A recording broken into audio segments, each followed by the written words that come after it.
Nossa conversa é sobre a maioridade penal, hoje de 18 anos no Brasil. A mídia tem reservado grande espaço à redução desse limite, para que adolescentes cumpram pena em presídios comuns e por mais tempo. Será essa a saída? Vamos ver agora alguns dados do Conselho Nacional de Justiça. O CNJ investigou no ano passado o perfil do adolescente acautelado em unidades de todo o país. Cerca de 17.500 adolescentes infratores são mantidos em 320 unidades de internação do país. Para traçar o perfil dos internos, o Conselho Nacional de Justiça entrevistou quase 2.000 adolescentes, além de analisar cerca de 15.000 processos. Segundo o estudo, cerca de 60% dos entrevistados têm entre 15 e 17 anos. Mais da metade não frequentava a escola antes de ser levado à unidade de internação. A maioria dos infratores parou de estudar no fim do ensino fundamental e 8% deles nunca foram alfabetizados.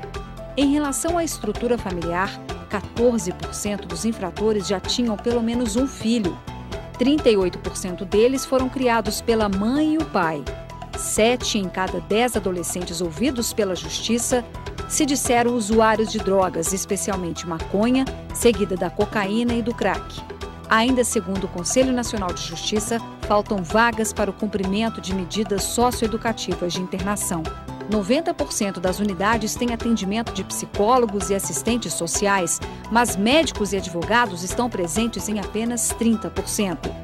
O roubo e o tráfico de drogas são as principais infrações que resultam em internação. Mas entre os reincidentes, a prática de homicídio foi 3 vezes maior a verificada entre aqueles que cumpriam a primeira internação. Há 31 unidades socioeducativas em Minas. Nelas estão internados quase 1.300 adolescentes. Professor, você concorda que aí há uma criminalização da pobreza? A maioria não teve estudo, né? É complicado. Mais uma vez, eu acho que depois de ver esses dados, né, eu fui vendo esses dados aqui, fui ficando revoltado. É um absurdo você falar em redução da maioridade penal, né? Esses dados são contundentes. Mais uma vez, e voltando, a gente volta àquele mesmo discurso. Esse discurso vem do século XIX. Né? No século XIX, você tem um momento de encarceramento em massa, de criminalização de tudo. Isso marca muito o século XIX. Por quê? Porque as pessoas que estavam no poder, para elas não interessava mudar o sistema socioeconômico. Então, quer falar, não, olha, a questão do crime, e aí você tem todo o surgimento de uma criminologia no século XIX, vai dizer, por que as pessoas cometem crime? Né? Lá atrás, né, obviamente que hoje em dia a criminologia não vai manter, tem um ou outro que ainda fala nisso, mas que é uma tremenda bobagem. Vamos falar, o sujeito comete o crime por quê? Porque ele é mau, ele podia escolher entre o bem e o mal e escolheu o mal, afinal de contas a gente vive numa sociedade livre, né? Ou então ele é doente mental. E logo para ele você vai ter que ter o direito penal, a penitenciária, o manicômio, né, e o hospício. E a gente começa a voltar disso de novo, né? De novo encarceramento em massa, né? De novo criminalização de tudo, o que é um grande risco à sociedade. Né? Eu acho que essa lógica, né? Porque o máximo que você fala, por exemplo, a ideia de tolerância zero, né? Que foi aplicada lá em Nova York. Né? Ali as pessoas falam, professor, mas houve redução da criminalidade, né? Mais polícia, mais controle, mais câmera. Né? No Reino Unido são mais de 2 milhões de câmeras de controle sobre as pessoas. Né? Isso vai resolver o problema? Não. Isso vai controlar. Controle não resolve. E é perigoso, porque se você só controla, mas não ataca as causas do problema, né? E aqui a gente não tem nem debatido, aqui nos Estados Unidos, nem debatido as causas do problema, que é uma causa cultural, social e econômica, né? Mas se você só controla, qual que é o risco? Se você não ataca a causa, essa causa, esse fato gerador, vai continuar gerando insatisfação. E isso vai aumentando, até um determinado momento, onde o controle criado pelo Estado não dá conta de controlar. Aí você fura, aí vem o caos. Aí qual é a resposta do Estado? Aumenta o controle. Aumenta o controle, de novo a gente tem uma sensação de paz. Agora tem muita câmera, muita polícia, etc. Podemos ficar tranquilos. Só que você não ataca o fato gerador. O fato gerador continua gerando insatisfação, até que chega um momento que rompe. Né? E aí vem violência. Você tem 2 finais possíveis, históricos para essa história. Primeiro, caos.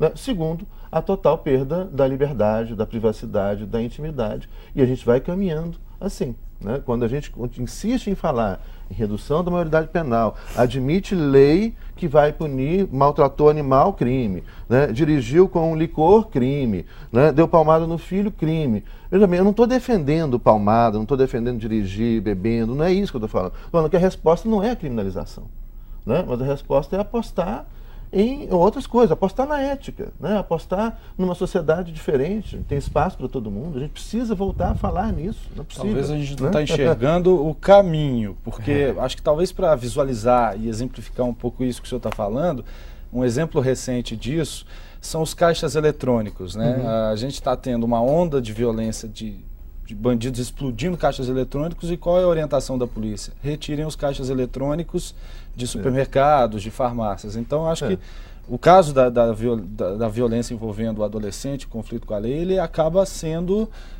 bem por aí, né? A gente, não, vamos pôr todo mundo na cadeia que a gente resolve esse problema e... Não resolve, porque a sociedade vai continuar produzindo essas pessoas que vão continuar insatisfeitas e tentando... E aí o mais interessante, não é o que é interessante, a gente falava no primeiro bloco, não é se rebelando contra a sociedade, mas são pessoas que querem entrar na sociedade. Né? O movimento... Nem que seja pela violência, né? Eles querem entrar, eles querem de alguma forma se reconhecer. Opa, eu existo. Né? Eu também quero um tênis Nike, eu também quero, né, participar dessa festa aí.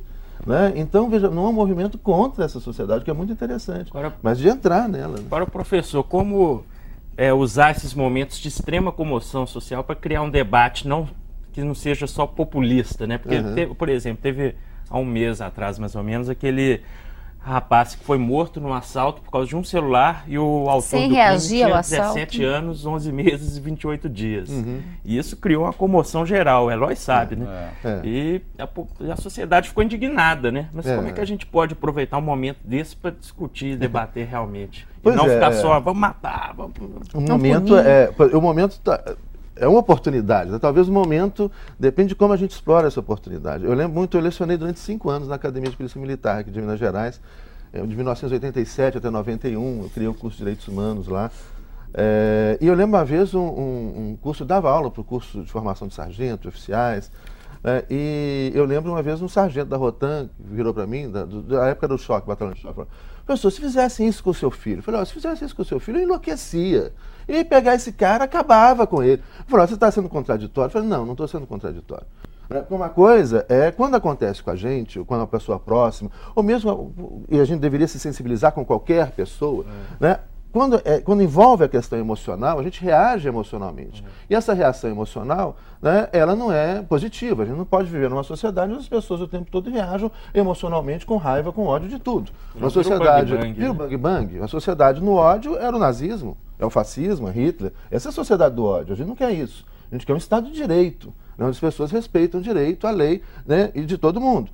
Então, a gente não pode se deixar influenciar pela questão emocional. Ou seja, o Estado, nós nos envolvemos emocionalmente. Quando a gente vê um crime bárbaro, uma coisa bárbara, a gente fica revoltado, né, com raiva. Agora, a gente não pode, isso não vai solucionar o problema, isso só vai agravar o problema. Então a gente precisa de racionalidade, né, de estudos, de especialistas de mais variadas áreas, etc., discutindo quais são as soluções para os problemas. Né? O problema todo que eu acho que muitas vezes a mídia, ela entra, não estou generalizando de forma nenhuma, mas ela entra de uma forma explorando esse lado emocional. E acaba atrapalhando, acaba fazendo o jogo oposto, né? Acaba fazendo com que as pessoas, né, com raiva, falem, não, tem mais é que prender o sujeito, tem que matar, tem que ter pena de morte, etc. Sendo que, quando a gente vai estudar esses mecanismos de repressão, pena de morte, penas mais severas, etc., eles não ajudam a resolver o problema. O dado que a pesquisa trouxe é que metade dos jovens internados são reincidentes. E entre os reincidentes é 3 vezes maior o número de homicídios. Então, metade já passou ali pela correção, digamos. E é uma outra piada. Esse negócio é de muito mau gosto. Porque você imagina, quem conhece o sistema penitenciário no Brasil? Não tem vaga, ele é horroroso, ele não recupera ninguém, ele não pode recuperar ninguém. Você vai colocar mais gente nesse sistema penitenciário? Né? Que eles vão sair piores? Aí não tem lógica. A gente vai vendo. Eu estou achando muito interessante as reportagens, porque elas vão confirmando, na verdade, a nossa tese. Né? Não é por aí. Agora, na verdade, o caminho é o desencarceramento. Até que ponto o ECA tem sido colocado em prática, professor? Até que ponto o Estatuto da Criança e do Adolescente tem sido colocado em prática? Há políticas públicas para respaldar o que diz a lei? Como que está isso? Né? Porque a gente vê na prática que não é o ideal que está acontecendo. E aí falta, mais uma vez, a gente tem, acho que o efeito simbólico dessa lei. Eu acho que as pessoas que, de repente você tem muitos políticos, né, de diversos partidos políticos, etc., começam a defender isso, mas acho que de forma eleitoreira. Né? Talvez Se as pessoas procuram se informar um pouco, vai ver, olha, não é por aí, pelos diversos motivos que a gente já falou, e tem ainda várias outras razões que a gente pode afastar essa solução do direito penal, essa busca da criminalidade.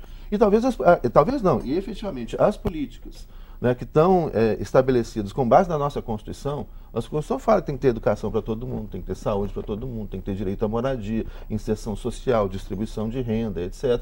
A gente sabe que o Brasil tem, né, feito isso, né, de uns 10 anos para cá. A gente tem inserido algumas pessoas, né, com a possibilidade de consumo e etc.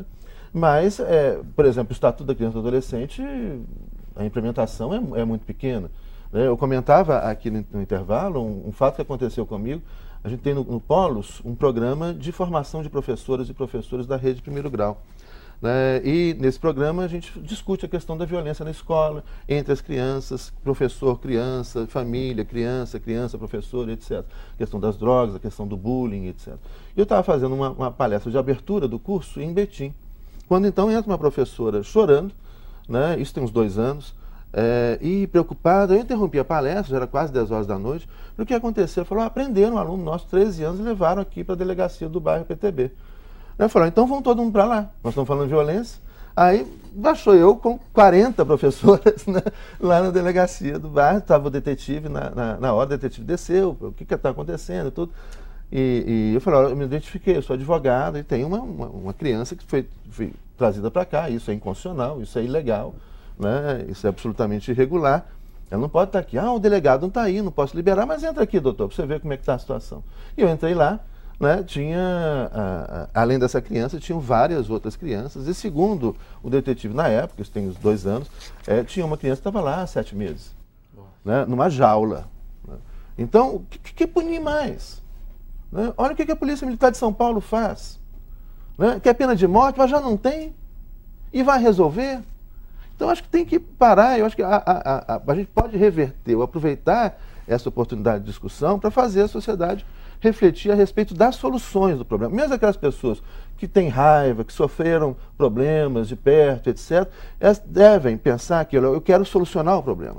E eu não vou solucionar o problema dessa maneira. Mas um questionamento que a gente escuta das ruas, da população, é em relação ao direito que ela tem. Por exemplo, já que ela tem o direito de votar, ela também teria o direito de responder pelos seus atos. Não seria o caso, então, e por que não, reduzir, então, para 16 anos? Para responder, mas a ideia é criminalizar e encarcerar. Eu acho que o que a gente está falando aqui é justamente o contrário. Né? Não é reduzir para 16 anos, é tirar um monte de gente que está na cadeia que não devia estar. Né? Por exemplo, você vai na penitenciária feminina, aqui, né? Você vai ver que muitas das mulheres que estão lá, uma vez eu fui, tinha uma mulher que não se via no espelho há mais de 1 ano. Né? Você tem crianças, mulheres que são grávidas, crianças que nascem no presídio, que crescem, né? Vocês sabem, que crescem, passam os primeiros meses, às vezes nascem no presídio.